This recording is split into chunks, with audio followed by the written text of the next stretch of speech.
अब मैं बेतिया शहर से कोई 50-55 किलोमीटर दूर भीती हरवा में आया हूं। गांधी स्मारक संग्रहालय भीती हरवा, पश्चिमी चंपारण यानी बेतिया। जो लोग इतिहास में रुचि रखते हैं या आधुनिक भारत के इतिहास के बारे में जानना चाहते हैं, अगर वैसे तो सबको ही पता है, लेकिन चंपारण सत्याग्रह महात्मा गांधी का पहला वो देश में आंदोलन था जिसने उनको पूरे देश में पहचान दिलाई। महात्मा गांधी ने अपनी आत्मकथा में भी लिखा है कि चंपारण की वजह से ही उनको हिंदुस्तान के बारे में जानकारी मिली। दरअसल हुआ ये था कि पश्चिमी चंपारण, उस समय तो पश्चिमी पूर्वी था नहीं, चंपारण था। चंपारण के जिले में अंग्रेजों ने एक 3 कठिया पद्धति लागू की थी। मतलब ये कि 1 बीघे जमीन में 3 कट्ठा नील की खेती करना आवश्यक होगा और वो कंपलसरी था। नील आप जानते हैं, सूती कपड़े खासकर सफेद में पीलापन को दूर करने के लिए रंग पहले डाला जाता था। आज के बच्चे नील टीलोपाल तो नहीं जानते। उस समय नील की खेती यानी वो पौधों से ही वो रंग होता था। और जर्मनी में उन दिनों आर्टिफिशियल कलर का इस्तेमाल इजाद हो गया और नील का दाम बहुत नीचे चला गया। चंपारण में कई दर्जन नील की फैक्ट्रियां थीं, लेकिन अंग्रेजों ने जबरदस्ती किसानों से नील पैदा करवाने का काम करते रहे, जबकि उसकी कोई कीमत किसानों को नहीं मिलती थी। किसानों को प्रति बीघा जो लगान देना पड़ता था वो भी उनके लिए मुश्किल था, लेकिन नील की खेती उन्हें करनी पड़ती थी। यहाँ के स्थानीय किसान पंडित राजकुमार शुक्ल ने कई आंदोलन चलाए। अंग्रेज उन्हें पकड़ के भीतर कर देते जेल के, फिर वो छूटते, फिर वो आंदोलन करते और कहीं कोई असर नहीं पड़ रहा था। उन दिनों दुनिया में प्रथम विश्व युद्ध चल रहा था, तो अंग्रेजों को पैसे की भी जरूरत थी। बहरहाल पंडित राजकुमार शुक्ल ने मदन मोहन मालवीय, बाल गंगाधर तिलक से संपर्क साधा, लेकिन वो लोग अपनी पहले की व्यस्तताओं के चलते चंपारण नहीं आ सकते थे। फिर राजकुमार शुक्ल महात्मा गांधी के पास गए और उन्होंने किसानों की समस्याओं के बारे में उन्हें अवगत कराया और कलकत्ता से लेकर उन्हें पटना आए।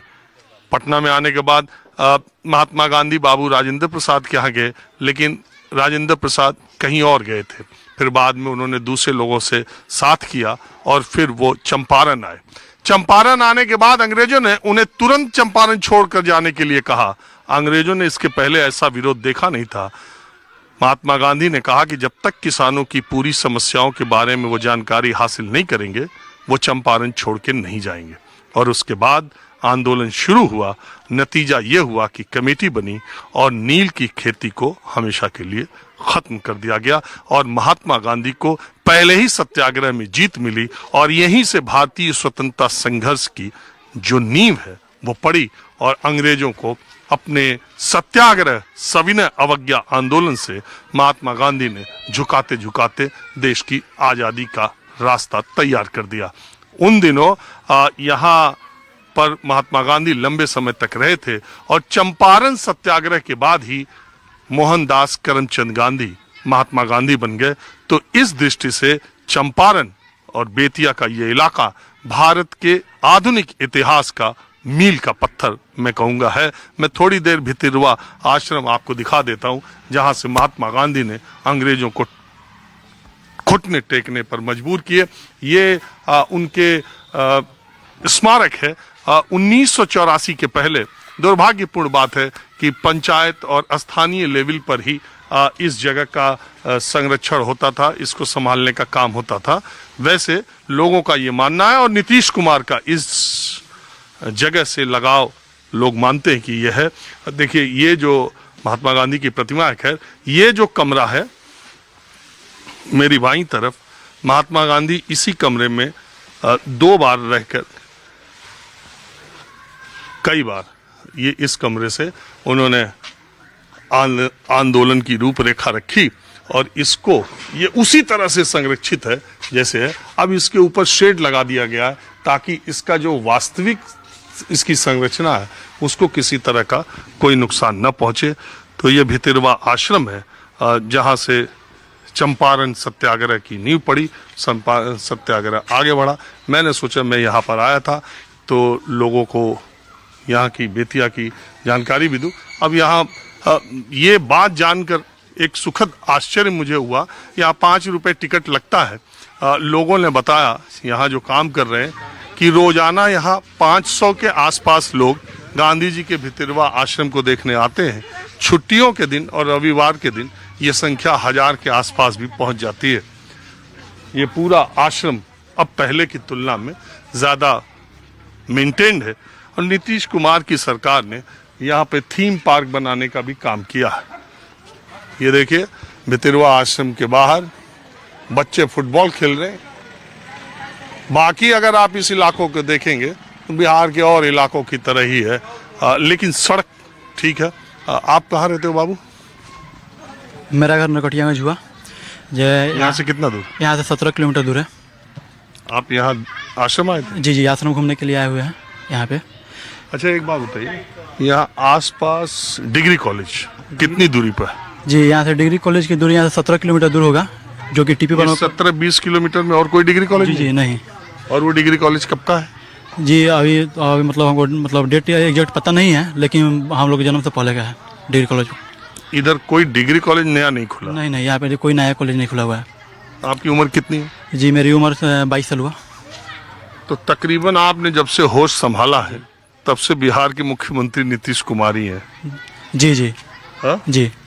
तो आपको क्या लगता है कि जब आप दूसरे प्रदेशों में जाते हैं या दूसरे प्रदेशों को देखते हैं और बिहार को देखते हैं, तो आपको किन क्षेत्रों में लगता है कि बिहार आगे है और किन क्षेत्रों में लगता है कि बिहार पीछे है? दूसरे राज्यों में जाते हैं तो देखते हैं कि वहाँ का जो मतलब आने जाने का जो सवारी का है वहाँ पे मतलब ज़रा बेहतर है यहाँ से। शिक्षा की व्यवस्था में देखा जाए, शिक्षा में कहीं ना कहीं बिहार अभी भी पिछड़ा हुआ है, क्योंकि नीतीश कुमार के रीजन में शिक्षा के प्रति तो मतलब बहुत ही आगे मतलब प्रयास किया गया है आगे ले जाने के लिए।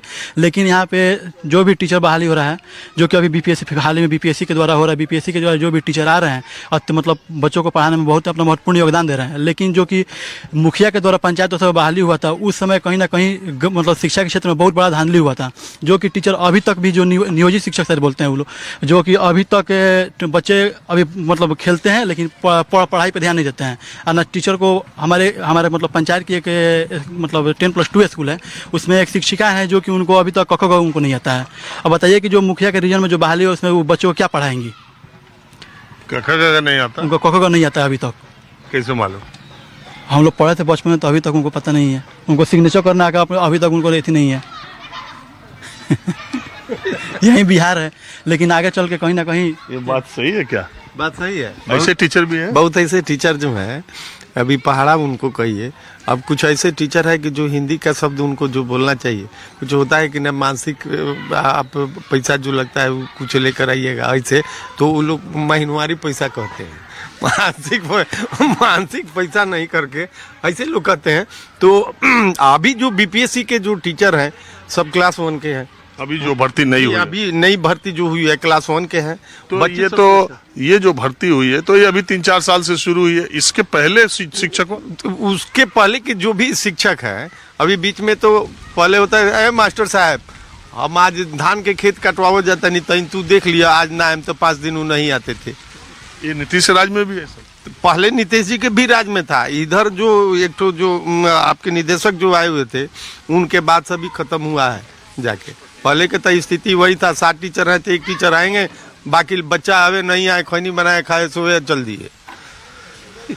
यही स्थिति यहाँ की थी।